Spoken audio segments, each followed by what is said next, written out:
Bienvenidos Kelly Calderón y Edson Yenke.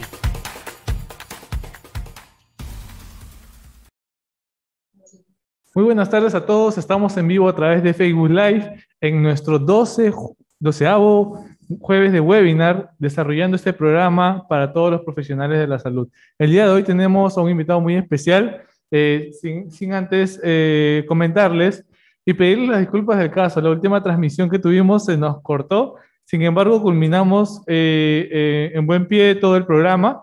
Terminó la transmisión antes de tiempo y no quisimos dejar de lado ese pequeño inconveniente. Sin embargo, el formulario estuvo activo durante el tiempo requerido. El día de hoy quiero presentar también a mi compañera Kelly Calderón, que va a acompañarme el día de hoy para desarrollar este programa. Kelly, ¿qué tal? Buenas tardes. ¿Qué tal? Muy buenas tardes, Edson. Muy buenas tardes al ponente que en breve voy a presentar. Muy buenas tardes a todos los que están conectados a través del Facebook Live. El día de hoy, como siempre, vamos a desarrollar un webinar más. Si eso me permite, puedo empezar con la presentación del webinar. Claro, sí, no hay problema. Perfecto, Edson. Bueno, siendo el objetivo principal de la atención profesional de enfermería en el servicio crítico como UCI, de brindar una atención de calidad y humanizada al paciente en estado crítico, es por ello que Asís Especialización les presenta este 12º webinar denominado Valoración de Enfermería en Paciente Crítico con COVID-19. El día de hoy vamos a contar con un excelente ponente. Voy a mencionar, su nombre es Roy Raúl Chaca Sánchez. Él es enfermero asistencial de la Unidad de Cuidados Intensivos Pediátricos del Hospital Nacional 2 de Mayo, especialista en cuidados intensivos pediátricos y ponente de Asís Especialización. Conociendo ya la experiencia del ponente, Edson, ¿podemos permitir que el docente pueda presentar su video visual? Claro, licenciado Roy, lo invitamos a que pueda compartir su diapositiva. Mientras tanto, recordarles a todos que para obtener esta constancia es necesario que se registren en el formulario que aparecerá durante la transmisión. No se olviden siempre de tomar una captura a la inscripción para poder resolver cualquier inconveniente que se pueda dar en el camino. Voy a darle los permisos a este licenciado Roy. Me parece que estaba ya. Ahora sí, ya puede ir compartiendo la pantalla. No se olviden también de ir poniendo me gusta, ¿no? Compartan esta transmisión. Compartan. Es importante compartir esta transmisión para que pueda activarse todas las facultades de la inscripción. Así que los invitamos a que puedan compartir. Ya estamos viendo la diapositiva. Perfecto. Licenciado Ross, puede iniciar. Bienvenido. ¿Me escuchan? Escuchamos perfectamente, sí. Ok, listo. Bueno, primeramente agradecerles a ustedes, a CIS, agradecer a Dios por esta hermosa oportunidad que me da de poder dirigir al grueso de profesionales, tanto enfermeros como personal técnico y restos profesionales. El día de hoy vamos a poder gozar de esta hermosa oportunidad de poder aprender este hermoso tema en este webinar titulado Valoración de Enfermería en Paciente Crítico con COVID-19, ¿no? Este es un tema muy actual, muy reciente, de gran acogida, así podríamos decirlo, debido a las cosas que se ha estado aprendiendo en el camino. En esta oportunidad vamos a aprender todo el aspecto de enfermería, las cosas que se hacen al inicio de la actividad como enfermero. Como vemos en la imagen, el enfermero es la parte importante e integral del equipo multidisciplinario que atiende a un paciente en estado crítico, ya sea pediátrico o adultos.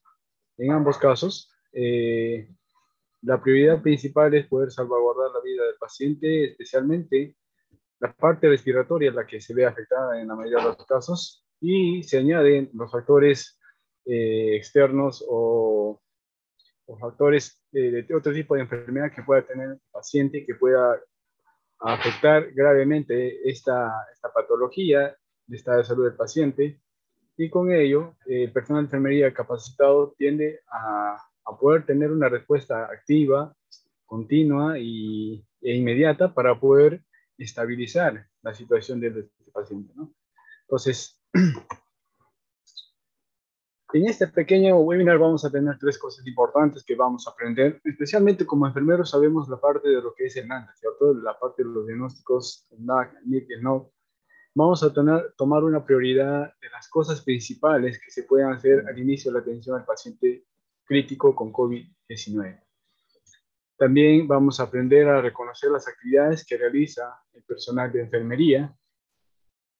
Y también vamos a aprender la responsabilidad importante que tiene el personal de enfermería en el manejo del paciente crítico con COVID-19. Esos tres puntos vamos a aprender en este pequeño webinar.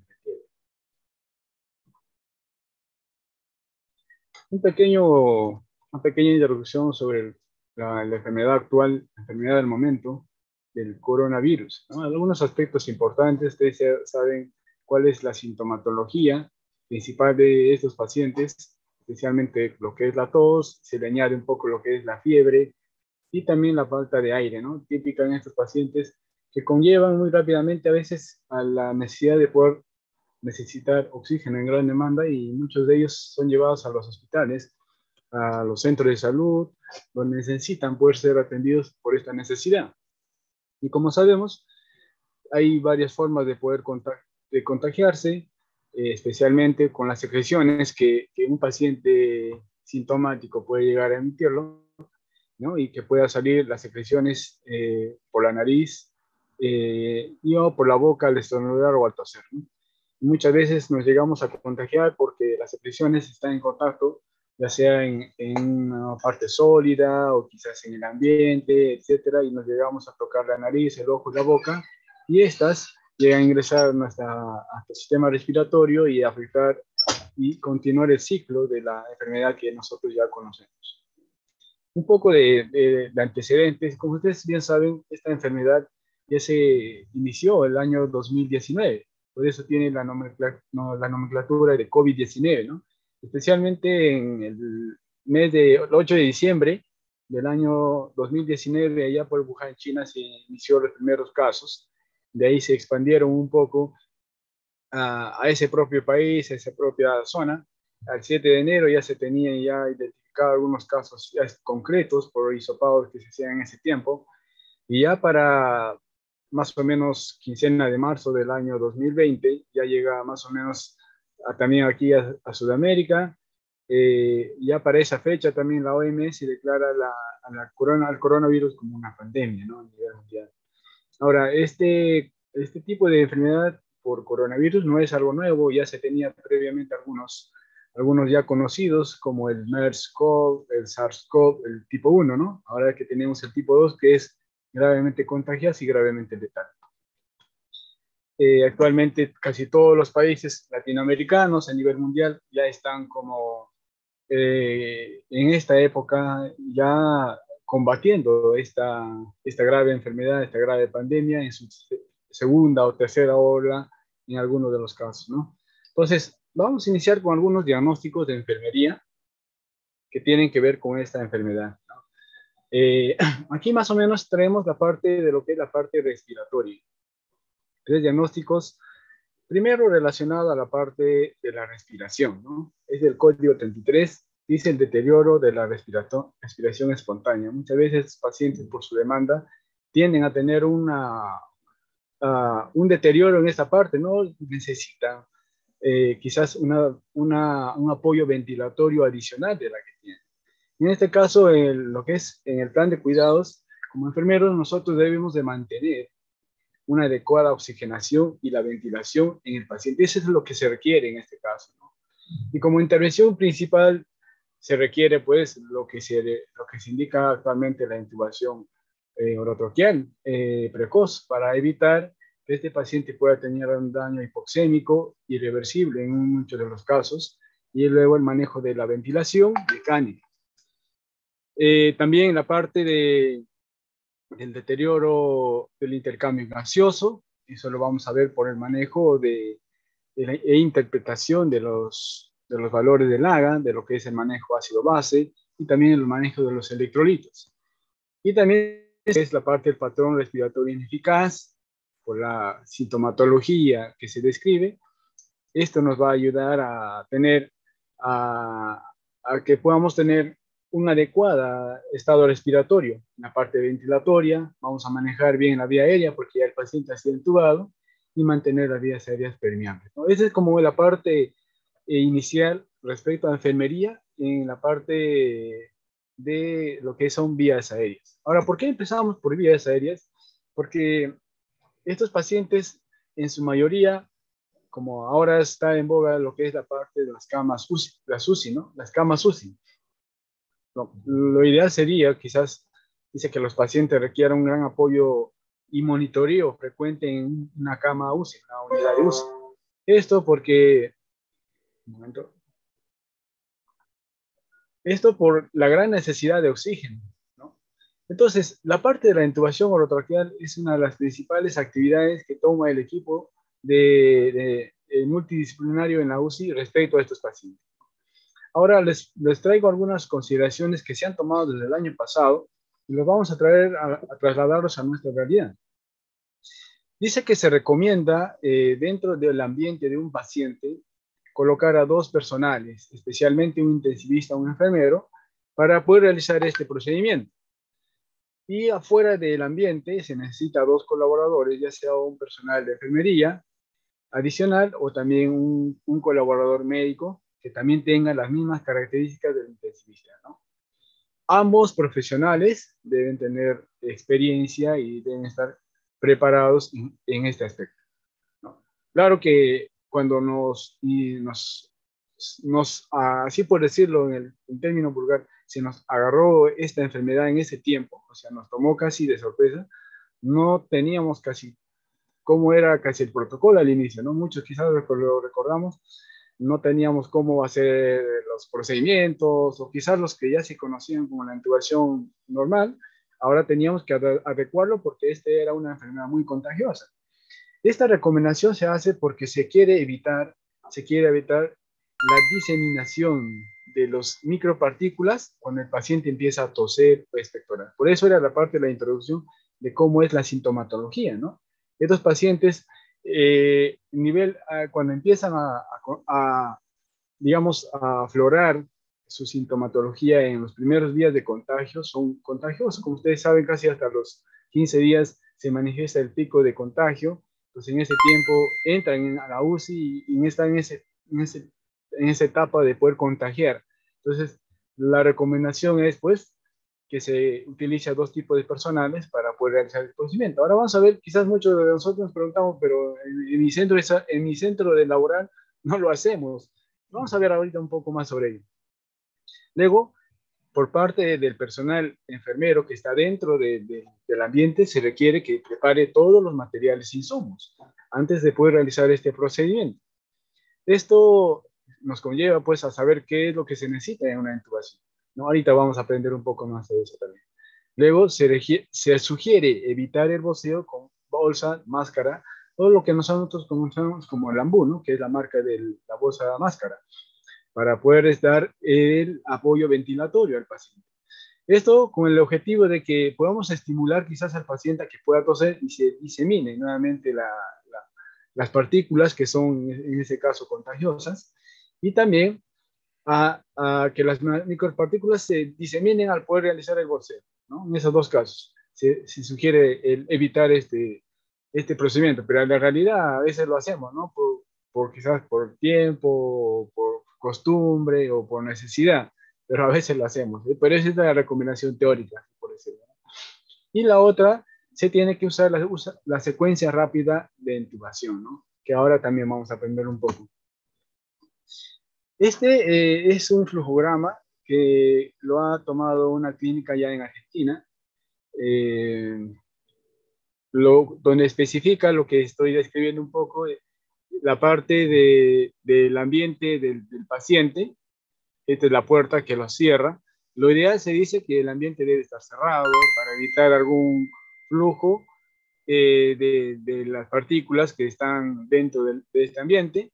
Esta debe estar pues como a una presión negativa para poder jalar todo o de disminuir la parte de las micropartículas que están ahí en el aire, ¿no?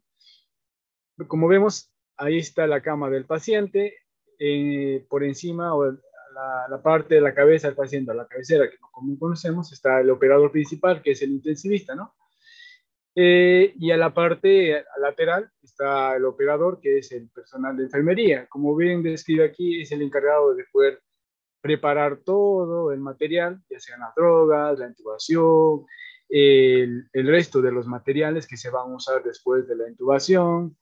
Ambos profesionales se describe que debe estar vestidos como un EPP número 3, como quizás nosotros conocemos como el mameluco, las gafas, las botas, los guantes, las caretas, las lentes, etcétera, ¿no?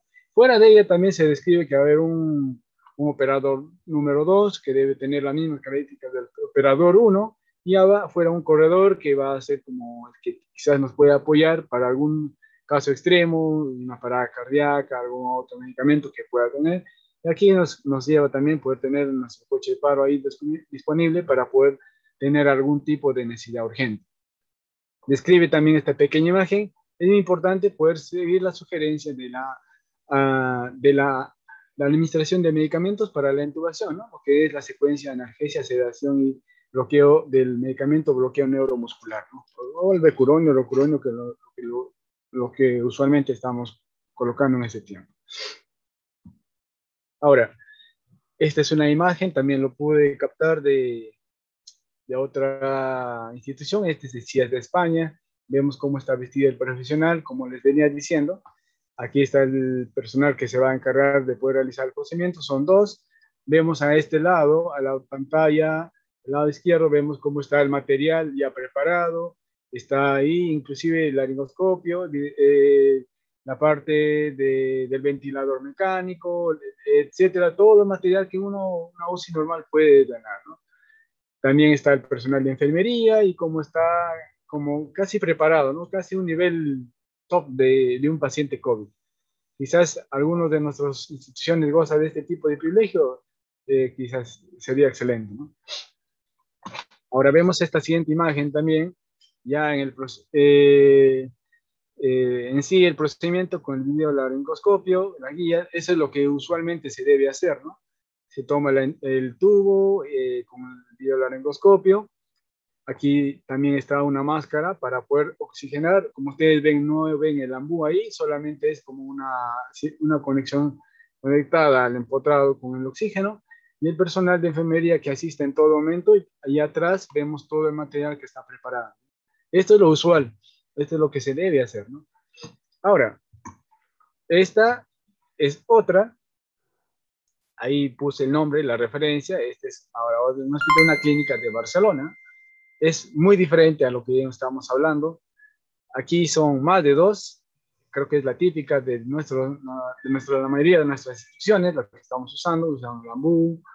Está la mayor cantidad de tipos de profesionales. Está un médico, su asistente, la enfermera encargada de la parte de los medicamentos, la otra la enfermera de la parte encargada de la vía aérea. Están los materiales, está el ventilador, y etcétera, etcétera, los materiales que se pueden usar, ¿no? Ahora, yo les digo, ¿por qué es tanto un poco la diferencia? Quizás puede ser por la infraestructura, también puede ser por la preparación de los materiales, también puede ser por la preparación y adiestramiento del personal que podamos tener en ese tiempo, ¿no? Como ustedes bien saben, ante la demanda de las UCIs se ha necesitado una gran necesidad de personal de enfermería, personal técnico, personal médico, que han tenido que quizás tomar horas extra o quizás capacitarse un poco más. Aún con la experiencia que han tenido, se les ha aumentado la posibilidad de poder tener experiencia para poder aumentar su conocimiento y la experiencia en ello. Quizás en el camino hemos tenido que hacer este tipo de procedimientos para poder aprenderlos, pero el objetivo tanto del uno como del otro era poder tener una vía aérea que pueda salvaguardar la vida del paciente, ¿no?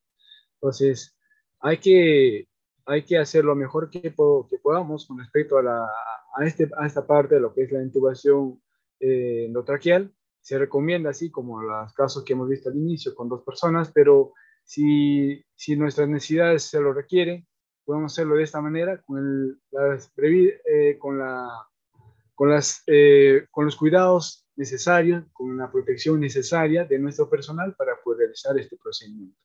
Con el objetivo de que no no haya un riesgo de una aerosolización, o sea, que se disemine el germen por todas partes y quizás nosotros no estemos exentos a poder contagiarnos, ¿no? Porque a veces no lo hacemos casi todo a la perfección, o sea, no nos podemos quizás proteger pensando que lo estamos haciendo bien. Ahora, este es un pequeño checklist que también se ha hecho ya en la clínica, ya en Buenos Aires. Lo cataloga más o menos en tres etapas, ¿no? Una parte de la evaluación, más o menos lo verifica la parte de la vía aérea, si es una vía aérea difícil, ¿no? Paciente que si es un paciente obeso, cuello corto, quizás con algún problema en la parte de la laringe, en las cuerdas vocales, etcétera. También, si un paciente tiene un alto riesgo de compromiso fisiológico, quizás pueda tener, no sé, una pequeña estenosis a nivel traqueal, no sé, nuevamente el cuello corto, etcétera. Y también algunos criterios acá que se puedan considerar como si el paciente no solamente necesita una parte respiratoria, sino que se añade la parte de inestabilidad hemodinámica, ya ha estado un buen tiempo con bajo aporte de oxígeno, presenta una hipoxemia, se conlleva una acidemia, paciente que sea neurocrítico, etcétera, etcétera. Cada uno de estos valores se marcan aquí. También está si está el personal o no completo de tanto médico como enfermero, y si es que se requiere la parte de anestesiología, ¿no? A veces por lo que es una vía aérea difícil se requiere el apoyo de un anestesiólogo por la experiencia y el conocimiento que se conlleva, pero en esos pocos casos se han podido usar. También en la parte de los insumos, aquí muy importante, este es principal de lo que es la parte del enfermero o enfermera, que conlleva que debemos tener un monitor, que tenga un saturador o un objeto que mide la oximetría del pulso, también que tenga manguito para poder mirar el CAP, lo que son las derivadas de la parte cardíaca, también lo que es la medida de un CO2, la medida externa o el CO2, y también los insumos aparte que nosotros debemos tener, y como ya estaba indicando, la bolsa con máscara para poder dar una preoxigenación, una cánula de mayo, el tubo, lo que es un mandril, si es que se requiere en casos extremos, también lo que es un lubricante, una cinta jeringa, etcétera, de los procedimientos que nosotros regularmente usamos para la parte vía aérea, ¿no? También en la parte de los equipos, y debemos tener la parte de las drogas que ya están listas. Si el paciente está hemodinámicamente estable, vamos a necesitar una noradrenalina, retos de fluidos. Si el paciente requiere mayor sedación, analgésicos, sedantes, medicamentos que bloqueen la parte neuromuscular, etcétera, ¿no? Y también hay que especificar quiénes van a cumplir los diferentes roles en la parte de la intubación endotraqueal, ¿no? En el caso, quién va a ser la parte, el primer operador, el segundo, el apoyo, el asistente, etcétera. Y también determinar la parte de lo que es en sí cuando llega el paciente, ¿no? La sábana, la altura de la cama, ver la distancia del ventilador, los monitores, las bombas de infusión, ver el sistema de aspiración que esté óptimo, etcétera, etcétera, para poder tener así una mayor atención y pasar en sí al plan, ¿no? El plan de acción. Ahora, nos lleva, este flujograma nos indica algo muy importante. Un ratito. Se me cortó la presentación un ratito.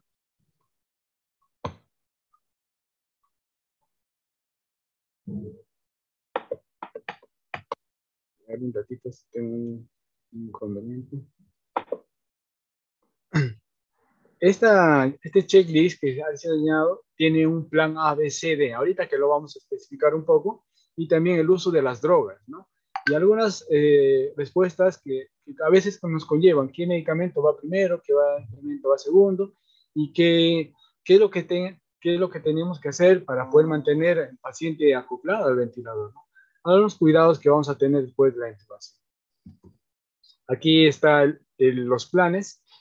El plan A, si no contamos con el video laringoscopio, vamos a considerar hacer las maniobras normales que nosotros teníamos, y la parte quirúrgica, bueno, pues con apoyo de un anestesiólogo que quizás nos puede ayudar en la parte extrema, ¿no?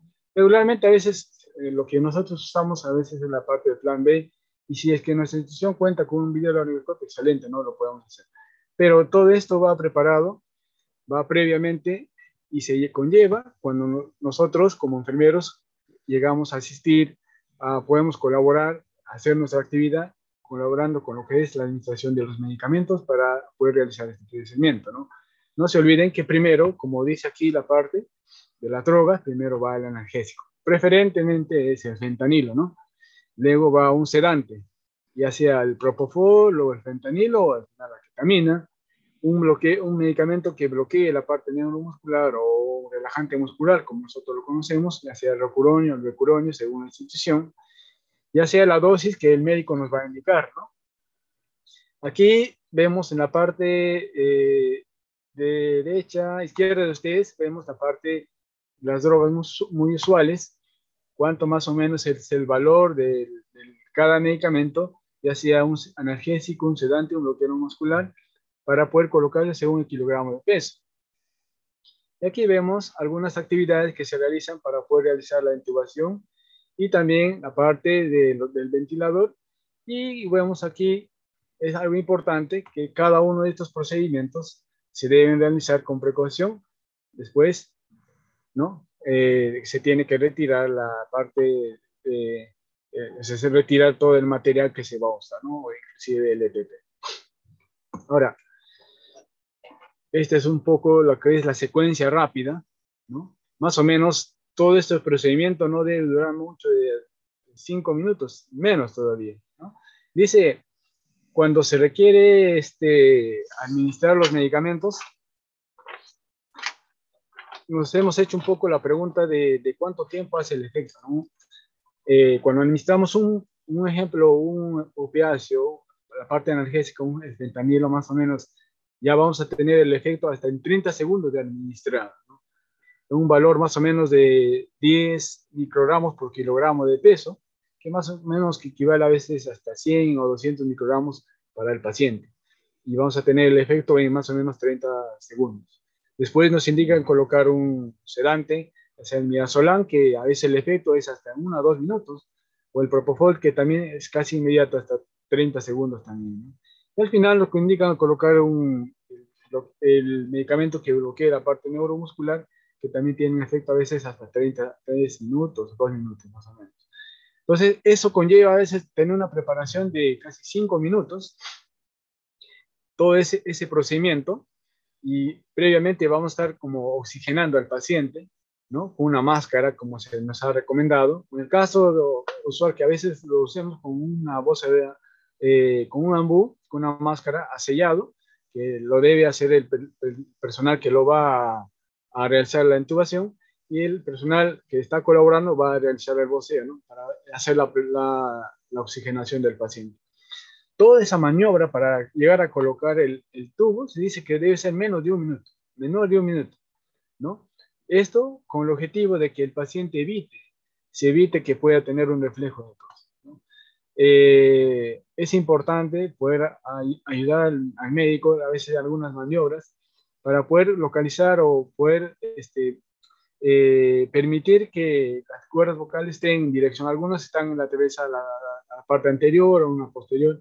Entonces, de acuerdo a las maniobras que se le pueden colocar en ese momento, ¿no? Regularmente la maniobra de Schelling para poder permitir que las cuerdas vocales estén en la dirección correcta, ¿no? Y después se hace la auscultación o algunos criterios que se utilizan en el ventilador, ya sea quizás por la parte llenado, como que se conoce como un tipo de neblina que pasa el tubo traqueal, o si tenemos un cronógrafo conectado al monitor y ahí se describe las ondas que sí el tubo está en la vía aérea.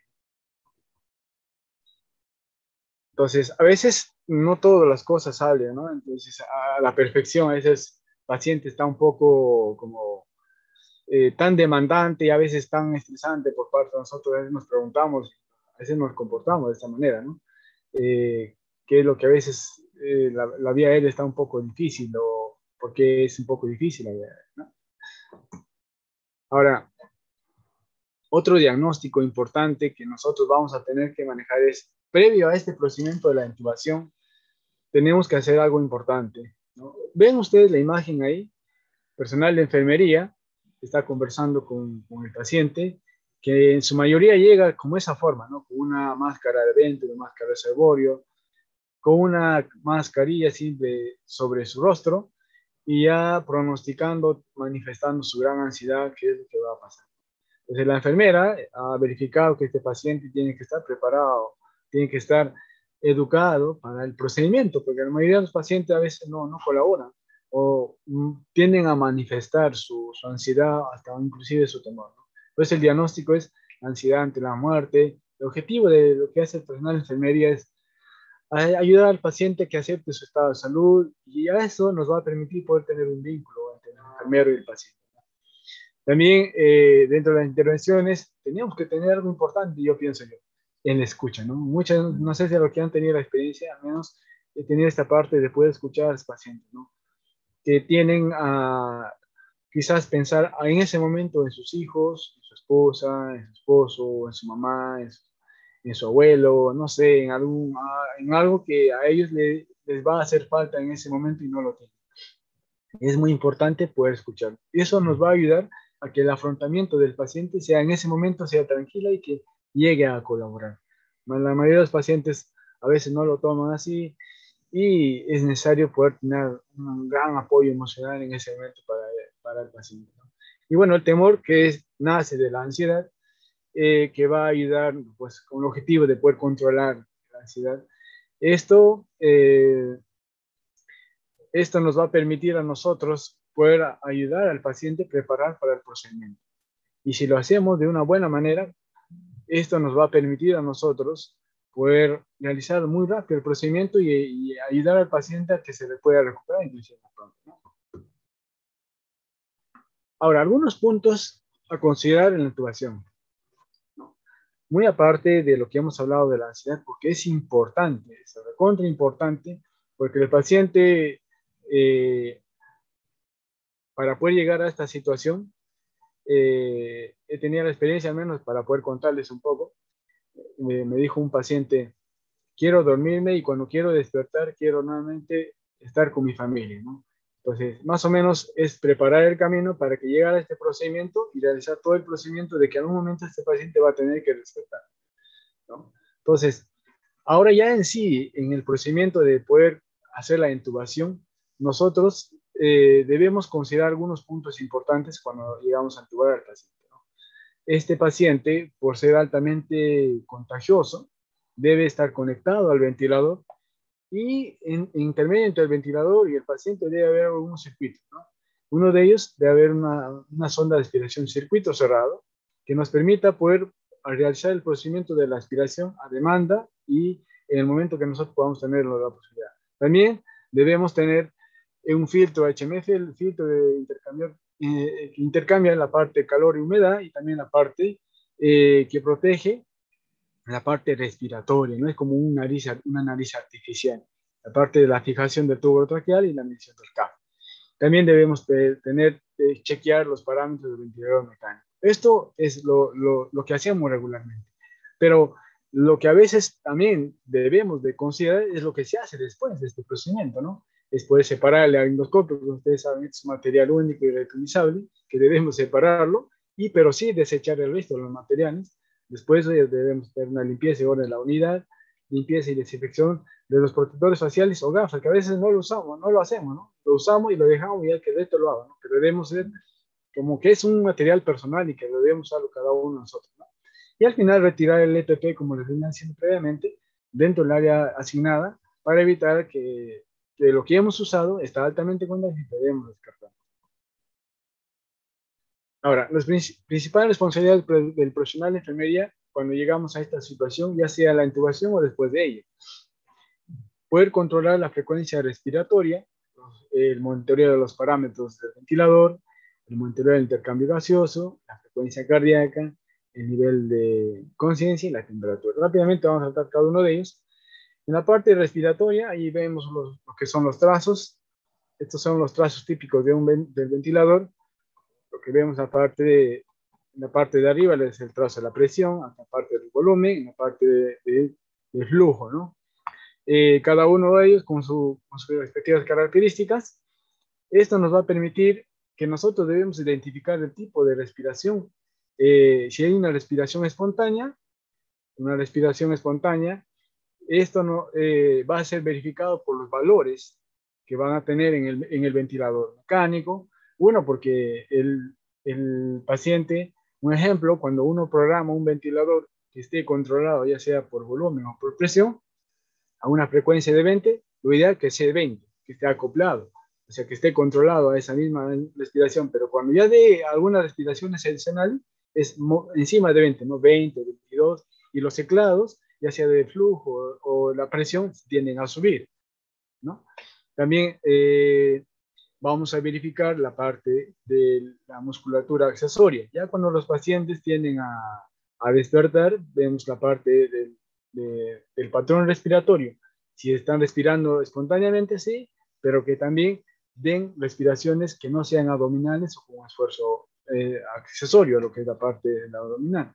Y también algunos movimientos asimétricos, ya sean quizás por la presencia de secreciones frecuentemente que lleguen al paciente a que diga tose, y entonces eso conlleva que sean algunos movimientos que regularmente no se puede ver cuando un paciente está sedado. Cuando un paciente está sedado, se deja llevar por el ventilador. Entonces, la parte asimétrica sería cuando hay secreciones, se llega a ver, digamos, un desequilibrio. Ahora, la parte de los parámetros del ventilador mecánico, este es un un ventilador mecánico Hamilton. Aquí, en la parte donde está el puntero, esta es la parte que se controla en el ventilador, ¿no? Vemos, primeramente, cuando vemos un ventilador, primeramente vemos la marca, ¿no? Luego vemos el modo. Como ustedes bien saben, hay varios tipos de modo, pero los modos más típicos son el modo de presión y volumen, ¿no? De ahí ya nace otros volúmenes que sean combinados entre ellos. También el modo espontáneo, el modo SIM, el modo ACD, en este caso con el Hamilton. En este caso, en los parámetros también vamos a ver la cantidad del FIO2, la fracción inspiratoria de oxígeno, que regularmente estos pacientes con un problema de COVID inician con un valor FIO de 100, regularmente van bajando poco a poco, ¿no? Luego también se programa la parte de la frecuencia respiratoria, la parte del volumen entidad, si está programado volumen, la parte del PIB, la presión inspiratoria, si está programada presión, la presión pico, la sensibilidad del trailer o el tiempo inspiratorio. La parte esta de aquí, la que siempre está en constante dinamismo, es la parte del paciente, la parte en la que exhala, la parte en la que se llega también a monitorear y que también tiene una interpretación. Ahora, la parte del monitoreo del intercambio gaseoso lo hacemos por valores de AGA, ¿sí? También los valores de canografía y también lo vemos la parte de la oximetría del pulso. Aquí algo importante yo quisiera decirle, muy aparte quizás que la mayoría de nosotros somos unos monstruos en poder ver lo que es el AGA, ya conocemos lo que son acidosis, alcalosis, la interpretación de ellos, cuando sube o baja el CO2, el bicarbonato y la interpretación, en este caso no lo vamos a hacer por cuestión de tiempo. Lo que yo quisiera hacerles un hincapié es ver que el paciente esté bien oxigenado, y eso lo vamos a ver con una muy buena lectura de la oximetría o de la pulsación en el monitor, o sea, de la saturación en el monitor. Muchas veces, porque el paciente a veces tiene quizás un poco de frialdad distal o quizás no lo colocamos bien el pulso oxímetro, la saturación no nos marca bien. Entonces vemos que el paciente está con una saturación de 80, pero en la realidad el paciente está saturando bien. Pero ¿cómo nos damos cuenta? ¿Cómo nos damos cuenta? Cuando nosotros nos fijamos en esta parte de aquí. Miren aquí, ya tomando el otro punto, en los trazos. es muy importante ver tanto en la frecuencia cardíaca como en el CO2, como en la saturación, los trazos. Los trazos nos van a indicar la exactitud del signo vital que nosotros queremos medir. Esta es la onda típica de una saturación. Si esta onda de saturación es continua, es que es el valor normal. Pero si vemos una línea y más está marcando 80, es mentira, no tiene. Tienes que fijarse bien en ese punto. Igualmente lo que es la parte cardíaca, ¿no? Vemos ahí diferentes formas de trazos, no son rítmicos, están asimétricos, la presencia quizás de una onda ST elevada o no. Ese tipo de trazos lo vamos a tener que ver y tenemos que verificar, ¿no? Y también a veces nos mandan a tomar una parte en EKG para ver si el trazo es correcto, pero regularmente si conocemos cuál es el ritmo de la frecuencia de una frecuencia cardíaca normal, no creo que sea difícil de poder considerarlo. Ahora, la parte de la presión arterial, otra muy importante, la presión arterial se mide regularmente. En estos casos se está recomendado colocar una línea arterial invasiva para el monitoreo inmediato, porque a veces pacientes tienden a hipotensarse, ya sea por la fiebre, ya sea por un foco infeccioso, se requiere un monitoreo inmediato de la presión arterial, ¿no? Causan hipotensión al inicio por la sedación que se le inicia, o la hipertensión, porque a veces tiene esa enfermedad, o porque se agrega la parte de la fiebre o alguna presencia del dolor que el paciente tiene a poder presentar y se manifiesta con una hipertensión, una taquicardia. Aquí vemos el trazo de una típica o de una frecuencia, de una onda de la línea arterial, ¿no? La parte, la onda más elevada, hasta esta bifurcación que es la división entre la sístole y la diástole, ¿no? Está la parte más alta hasta este nivel que mide la parte sistólica y la parte media que es la parte diastólica. Y esta es la línea media que es la parte de la presión arterial media, ¿no? Y aquí vemos los trazos incorrectos y esta es la línea típica que nosotros debemos encontrar en una línea arterial. A veces, pero no lo tenemos, que tenemos que tomar la presión arterial no invasiva, que es la típica. A veces si es que no contamos en nuestra institución, debemos hacerlo para poder tener monitoreo. Y esta es la típica línea arterial con el domo que se coloca en el vaso a nivel de la línea media clavicular, a nivel del corazón que está, ¿cierto? Ahora, la temperatura, algo importante. Vamos a presentar dos casos en este paciente, ¿no? Se requiere que estos pacientes no tengan fiebre. No tengan fiebre porque la presencia de temperatura alta en pacientes hacen que aumente el metabolismo, se requiere más ATP, se requiere más oxígeno, se requiera y perjudica a partes distales del cuerpo, también órganos, ¿no? Como parte de esta, el cuerpo tiene pues neurotransmisores, tanto periférico, central, la parte del hipotálamo lo capta eso. Esto conlleva que el nervio simpático tiende a poder, digamos, tener una activación aparte de la piel. Por eso a veces los pacientes con fiebre tienden a sudar, hay un desequilibrio hidroelectrolítico, hay una vasodilatación, una vasoconstricción pulmonar, y también la parte se refleja en la parte muscular, bueno, los escalofríos. O sea, es recomendable que el paciente no esté con fiebre, pero tampoco que esté en una hipotermia extrema, ¿no? Que esté al menos en una temperatura que no sea mayor de 37 o menos de 37.5, ¿no? Una fiebre más alta, ¿no? Ahora, también a la parte importante a nivel de conciencia, muchos de los pacientes que llegan a la UCI para poder llegar a ser entubados no te llegan saludándote, o la enfermera, que tal, mi nombre es tal, llega a veces ya casi somnolientos con un grado 12, 13. Eso es importante valorarlo, pero también hay otra escala que se tiene que evaluar, lo que es el nivel de sedación y el nivel de sedación y agitación, que es lo que conocemos el RAS, ¿no? Otras instituciones utilizan el Ramsay, que mide pues de 1 hasta 6, ¿no? El nivel de su sedación. En este caso, nosotros usamos el RAS, la parte del -1 a -3, que se verifica en la parte verbal, y la parte del 4 en 5, que se tiene que verificar con la parte física, el estímulo físico, y vemos ahí las características que a veces ya nosotros lo conocemos. Ahora, muchas veces no debemos tener esta experiencia, que a veces el paciente se nos tiene a correr, ¿no? Por una mala sedación o mal procedimiento que no hemos preparado algo al inicio, no hemos ayudado al paciente a afrontar esa ansiedad que tenía de su muerte o ese temor. Por eso es importante y lo hemos tratado en este punto. Ahora, la valoración del paciente crítico se debe realizar por dos instancias. Uno, la parte externa o la parte, así como decirle, del monitoreo, ¿no? La parte de los monitores, parte mecánica. Pero la que no debe fallar, es importante, es de nosotros, ¿no? Nuestros ojos, nuestros reflejos, nuestra evaluación es la que nunca nos va a fallar. Les digo un ejemplo. Pues ustedes pueden ver aquí, a ver, disculpe, ustedes pueden ver aquí el valor de cada uno de los signos vitales que se están controlando. Un ejemplo, vamos a poner el ejemplo de la frecuencia cardíaca, que está aquí 92.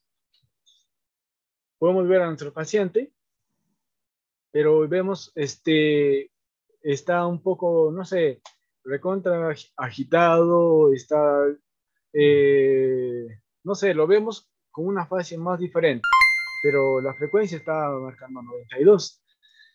No sé si les ha pasado, me ha pasado a mí. Hay como una diferencia entre el monitor y lo que yo veo en el paciente. Me acerco y veo que el electrodo, uno de los electrodos ABF, por ejemplo, está desconectado. Y me da a entender que esa desconexión no ayuda a que sea un control eficiente del monitor, pero yo sí veo lo que el paciente está teniendo. Otro ejemplo, puedo verificar en el monitor la temperatura de 36.1, pero yo veo al paciente está sudoroso, está con una fase medio rugosa, está sudoroso, y veo, pero el monitor dice una cosa y dice otra cosa. ¿Qué pasó? Que el sensor de temperatura se cayó y está midiendo, no sé, el motor de la cama, ¿no? Un ejemplo. Entonces, cosas así, no debe haber una sincronía entre lo que nosotros vemos y lo que nosotros vemos con nuestros propios ojos y lo que nosotros vemos reflejado en el monitor y lo que el paciente ve, ¿no? Pero lo que sí también debemos cuidar es el valor en los ventiladores mecánicos. A veces la desconexión, quizás porque no está conectado al enchufe principal, no está conectado a la parte de la presión, el oxígeno empotrado, etcétera, etcétera, de cosas que quizás pueden pasar, ¿no? También como pasa en los monitores. Entonces, todo esto nos conlleva que debe haber una sincronía en lo que nosotros vemos y lo que nosotros tenemos. Esto debe ser registrado y monitoreado en lo que nosotros conocemos en lo que son las sábanas o de monitoreo, ¿no? Es un ejemplo del salud, me hubiese gustado poder tenerlo así grande, pero bueno, por cuestión de tiempo, vamos a considerar que debemos registrarlo en esos ojos de monitoreo. Ahora, otro diagnóstico importante es el riesgo de aspiración que puede conllevar a estos pacientes, ya sea porque quizás no hemos fijado muy bien el tubo traqueal, ¿no? O estemos manejando mal la vía aérea, no hemos medido bien el CAF, inclusive no hemos colocado muy bien quizás una zona nasogástrica y se nos desplazó al hacer un movimiento, etc. También se debe tener considerar un riesgo de infección, con el objetivo de controlar un tipo de infección, por los procedimientos que se pueden realizar. Pero aquí yo quiero enfatizar algo que es el control de infecciones aplicando lo que son los sistemas Bandling. No sé si lo aplicamos en las instituciones, pero en mi institución, en el Hospital 2 de Mayo, lo hacemos. Nuestra coordinadora es muy rígida en ello, y algunas características que se nos debe medir para poder realizarlo bien. Este Bandling nos va a ayudar a poder tener una prevención en lo que respecta a lo que es evitar las neumonías asociadas al ventilador mecánico, ¿no? A lo que son por las aspiraciones o microaspiraciones que puedan tener, y no lo hemos hecho muy bien al cuidarlo. Y también lo que es la parte de la limpieza ineficaz de vías aéreas, el objetivo es poder permanecer o mantener permeables las vías aéreas. El objetivo, pues, tener aspiraciones, secreciones Como le venía diciendo, esto con el circuito de aspiración cerrado, y también los tubos orotraqueales tienen su aspiración subglótica que deben tener en la mayoría de ellos, y debe ser el tubo de elección al poder colocarlo en la intubación. Ahora, vemos aquí un poco lo que es la fijación del tubo, cómo se realiza regularmente. A veces lo usamos con cintas o otras instituciones lo utilizan con gasas. Ahí ya vienen fijaciones ya preparadas, ¿sí? Ya preparadas y que a veces las instituciones lo están usando, ¿no? Pero regularmente en instituciones lo usamos con cintas o esparadrapo, pero que sí tienen un buen uso si nosotros lo hacemos de la manera correcta y lo fijamos de la manera correcta y también protegiendo la piel del paciente. Ahora, lo que es la parte de la prevención de neumonía asociada al ventilador, como le decía, la parte del BANPLI, mide tres cosas importantes: una parte del paciente, el equipo de salud y los insumos. La parte del equipo, lo que es la parte de la preparación, ¿no? Que es lavado de manos, la parte de que el paciente debe estar sedado correctamente, el paciente, en la parte del paciente, lo que debe estar colocado en una buena posición, 30 grados, 45 grados según la recomendada, pero regularmente es 30 grados. Luego también debemos hacer lavado con clorexidina, 0.12% cada 6 horas. Y también, bueno, evitar que el paciente se llegue a extubar. Esto como una recomendación, claro que nosotros no lo vamos a hacer, ¿no? Y la parte de los insumos, evitar que a veces los insumos se pasen de fecha. Un ejemplo, circuito de aspiración cerrado deben estar pues, por lo mucho. La fábrica dice está recomendada hasta 7 días, pero instituciones para tener un mayor control de ellos lo estamos haciendo hasta 3 días. También debemos tener que los tubos orotraqueales deben tener su aspiración subglótica y debemos, algo importante, medir la presión CAF, que debe ser entre 20 a 30 centímetros de agua. Ahora, la valoración del paciente crítico. Estas son algunas de las cosas que debemos hacer a la aspiración y secreciones, ¿no? Esta es la parte que sí es correcta, ¿no? Que debemos aspirar cuando ya está introducido hasta el final y no en el camino, porque estamos quitando con una parte del volumen, de oxígeno, así por decirlo, pero no también colocarlo hasta el final, ¿no? Porque podemos hacer no estamos haciendo una fibroscopía para hacer el procedimiento, sino si es la medida hasta el 22, entonces ahí tiene justo la zona de aspiración, esa medida, hasta ahí debemos hacerlo, ¿no? La otra parte es que debemos hacer el lavado después de la aspiración con el correcto, destilando un poco de solución salina o agua destilada. Algo importante, que estas jeringas que nosotros debemos colocarlo no deben ser reutilizables ni utilizarlos. He visto a veces en otras instituciones como que colocamos, primeramente lavamos la boca con la jeringa y con esa misma jeringa estamos colocando para permeabilizar la zona en circuito cerrado, ¿no? Incorrecto, no debemos hacerlo cada jeringa en cada tiempo, en cada lugar para cada procedimiento.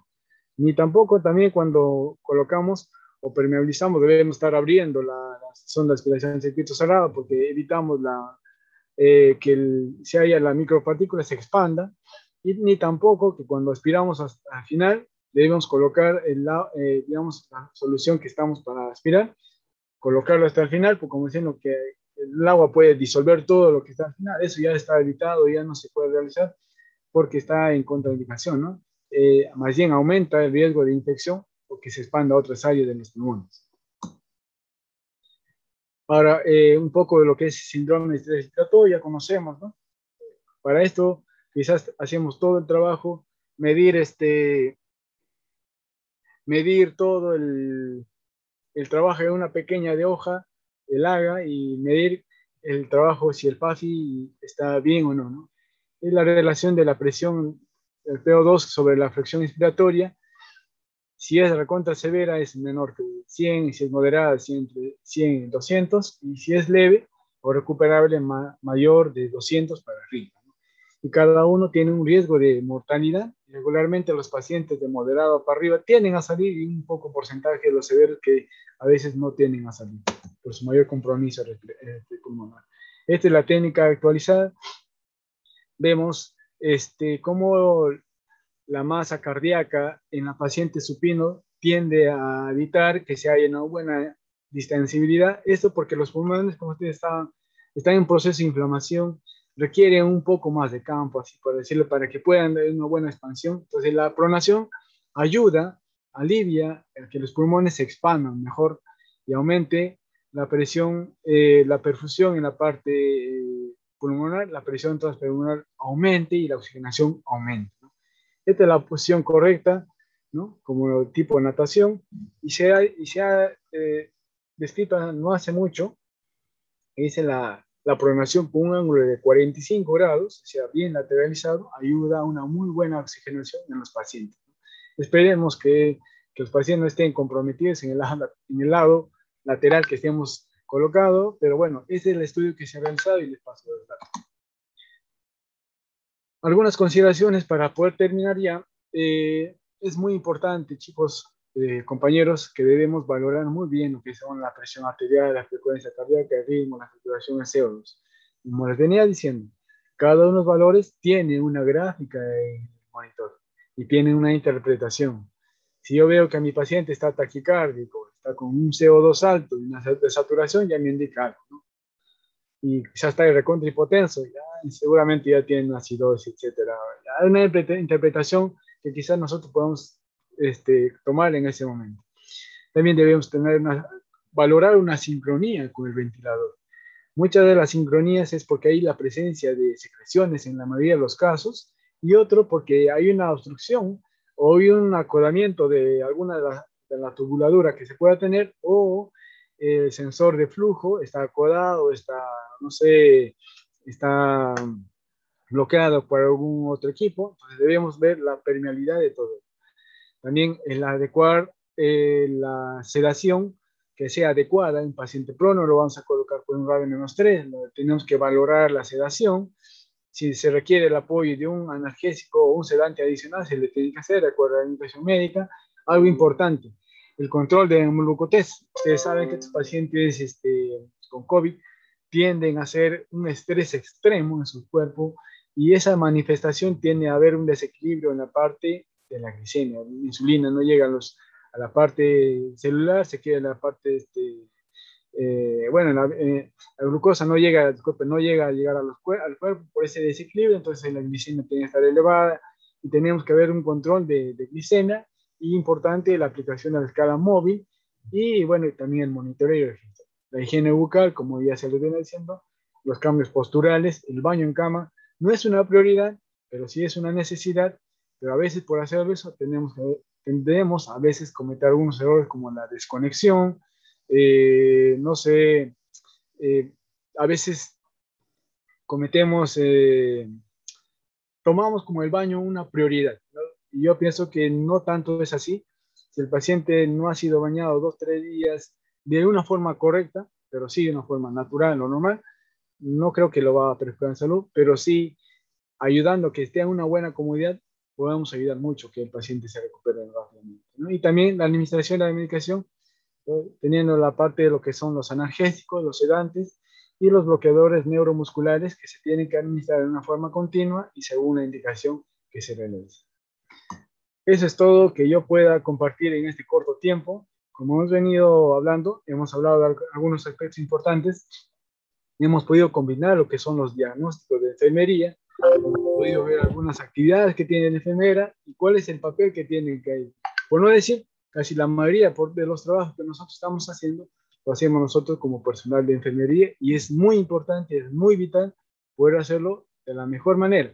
Pero recuerden que no estamos trabajando solos, estamos trabajando en equipo, no solamente nosotros, sino el personal técnico, el médico y todo el resto del personal que está dentro. Muchísimas gracias y espero haberlos ayudado un poco y recordado este tema que es de vital importancia. Muchísimas gracias. Perfecto, licenciado Roy, de verdad un gusto escucharlo. Yo sé que muchos de los participantes que se encuentran conectados a través de Facebook se han quedado contentos con la información que ha podido compartirnos. tenemos una serie de preguntas que en breve vamos a transmitirle para que usted pueda despejar esas dudas, ¿verdad, Kelly?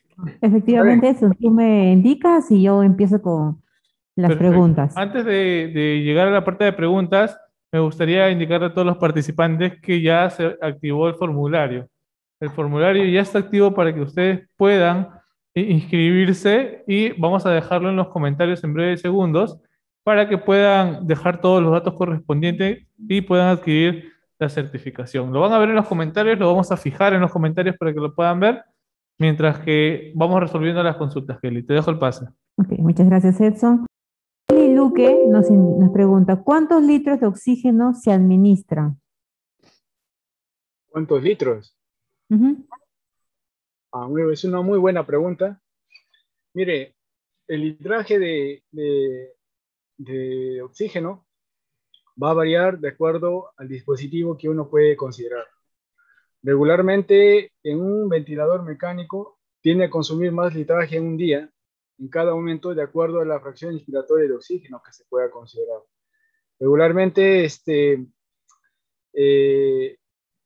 los pacientes que lleguen previamente a la UCI tienden a primeramente iniciarse con un sistema de bajo flujo, que es regularmente una bolsa de reservorio o una cánula, una máscara Venturi, que regularmente está fijada más o menos hasta 15 litros, ¿no? 15 litros por minuto. Entonces, lo que se tiene que hacer es valorar no tanto cuánto de oxígeno gasta, sino cuánto de oxígeno, de acuerdo al volumen que se está administrando el dispositivo, se requiere para el paciente. Eso lo vamos a valorar con el resultado de los análisis de gases arteriales que se pueda tener, ¿no? Entonces, ahí yo puedo agregar algo importante que se requiere, es el valor del oxígeno, a cuánta presión, a cuánto de volumen se llega a introducir al paciente. Y eso, como les venía diciendo, lo hacemos con la medición de los análisis de AGA o análisis de gases arteriales, ¿no? Gracias. Mar nos pregunta, una paciente que está intubado por COVID, pero es asmático, ¿cuál es su pronóstico? Miren, ya por tener una comorbilidad, ya es quizás una gran desventaja. Los pacientes asmáticos tienden a hacer una gran,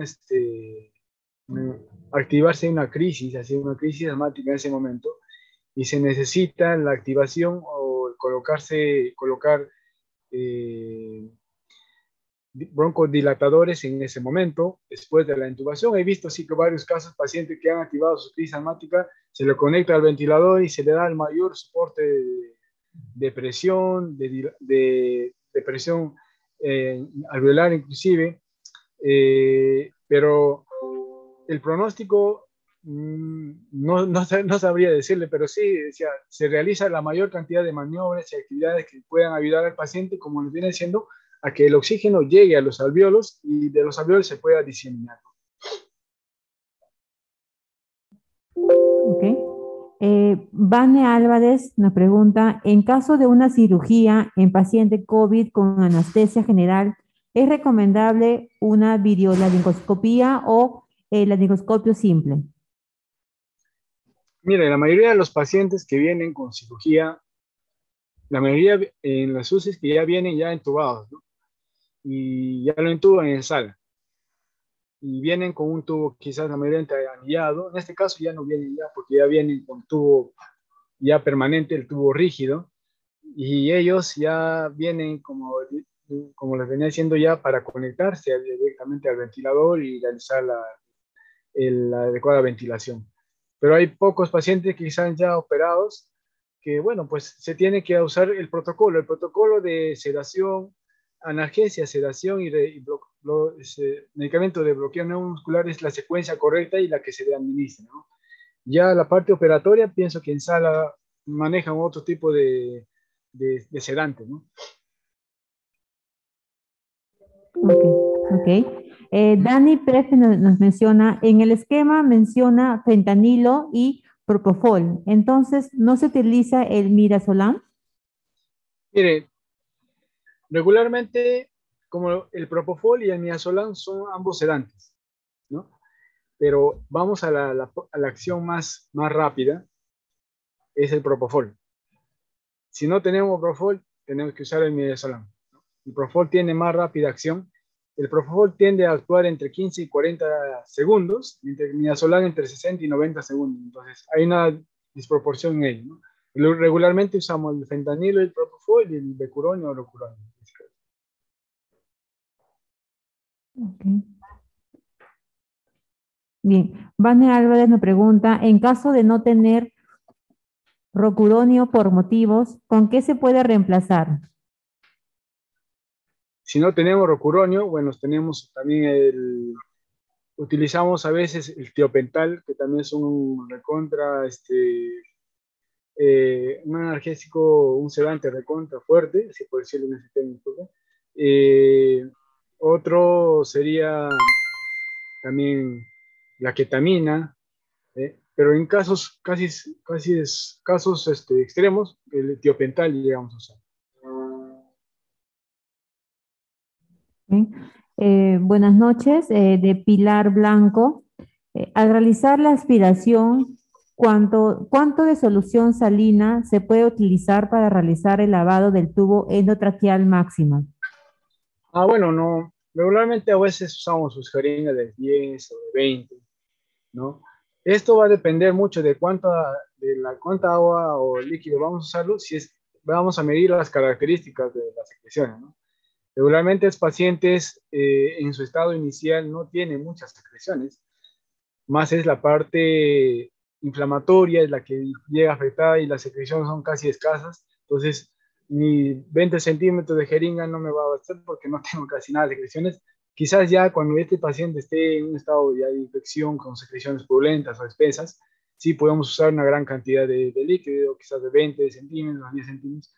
Eso es de acuerdo al criterio que ya lo voy a considerar y que también el enfermero previamente me ha podido anteceder en el turno, ¿no?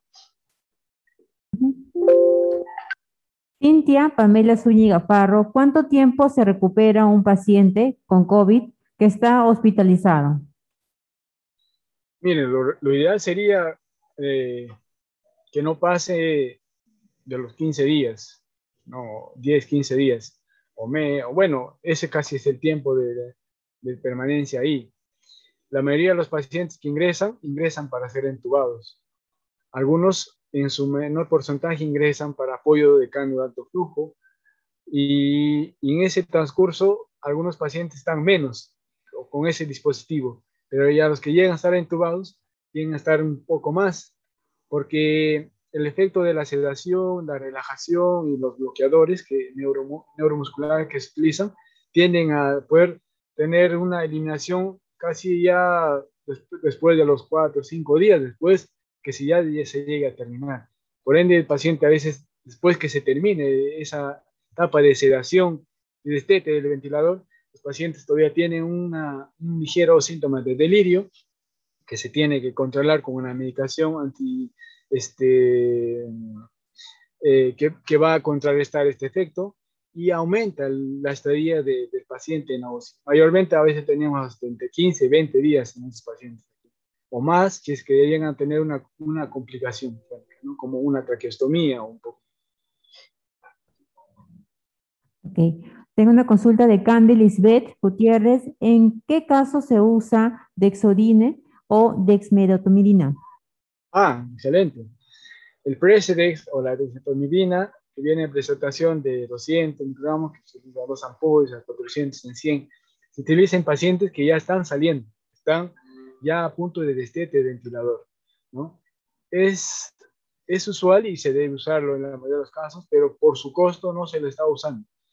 Al menos en los hospitales como el que pertenezco, lo teníamos hasta un buen tiempo y ya se acabó, entonces tenemos que mandar al paciente que lo compre, pero a veces por la economía no estamos. Utilizamos otros antipsicóticos como la quetiapina, la risperidona, que también tienen efecto, aunque quizás un poco más largo de administración, pero que sí están utilizándose? La respuesta es para pacientes que están en destete de ventilador. Bien, muchas gracias. Esas han sido todas las preguntas. Edson, ¿podemos proseguir? Sí, perfecto. Yo quiero agradecerle al licenciado Roy Chaca por estar con nosotros el día de hoy, por compartirnos ese conocimiento, no solamente a nosotros, sino a los profesionales. Vamos a contar con usted, obviamente, en próximos webinars. Vamos a estar en contacto constantemente para seguir compartiendo más momentos así como conocimiento. Ok, más bien gracias por la oportunidad, gracias a ustedes y gracias a las personas que nos han podido seguir por esta plataforma. Invitarles a que puedan seguir participando en estas capacitaciones. Y también quizás hay muchas cosas que estamos aprendiendo, que mi persona también está aprendiendo en el camino, y invitado y gustoso de poder seguir participando en otras capacitaciones. Muchísimas gracias a ustedes y a cada uno de ustedes que han participado. Perfecto, licenciado Roy, nos estamos viendo pronto. Cuídese mucho. Hasta luego. Ok, gracias. Nos quedamos con los participantes, estamos en Facebook. El link ya está activo en los comentarios, lo hemos fijado en la parte inferior de los comentarios. Recuerden que es el único acceso por el cual pueden registrarse, así que los invitamos a que puedan gestionar el llenado del formulario a través de este medio. A ver, vamos a ir viendo. Nos dice el equipo técnico si ya se están registrando, por favor. Bueno, aprovechando el registro, Edson, le quiero comentar el 13º webinar. Por favor, sigan conectándose a través de nuestra red social Facebook Live. El 3 de junio, ya ingresando al mes de junio, vamos a mantener el mismo horario de 5:30 a 6:30 de la tarde. El 13º webinar gratuito se denomina Nutrición Infantil en tiempos de COVID-19. Así que los esperamos por el mismo enlace a través de nuestra red social Facebook para que puedan ustedes visualizar y poder desarrollar, ¿no?, todos los conocimientos sobre este tema a cargo de la licenciada Elizabeth Racacha Valladares. Invitados todos entonces para la asistencia. Recuerden que nosotros creamos el evento. Mañana va a estar disponible a primera hora del evento, así que entren al evento, denle asistir para que puedan recibir la notificación cuando iniciemos ya este webinar. Es importante que puedan compartir, inviten a más colegas para que sigan aprendiendo, porque estos cursos, estos pequeños webinars son gratuitos y necesitamos que más profesionales sigan capacitándose. Por otro lado, también me es grato comunicarles que vamos a iniciar un nuevo programa de perfeccionamiento en ventilación mecánica junto con el licenciado Claudio Ibero de Argentina. Ya hemos cerrado el primer grupo, vamos a iniciar un segundo grupo, así que si tienes interés por este programa, escríbenos por Facebook, por favor, y solicita la información para brindar todos los datos correspondientes a este programa.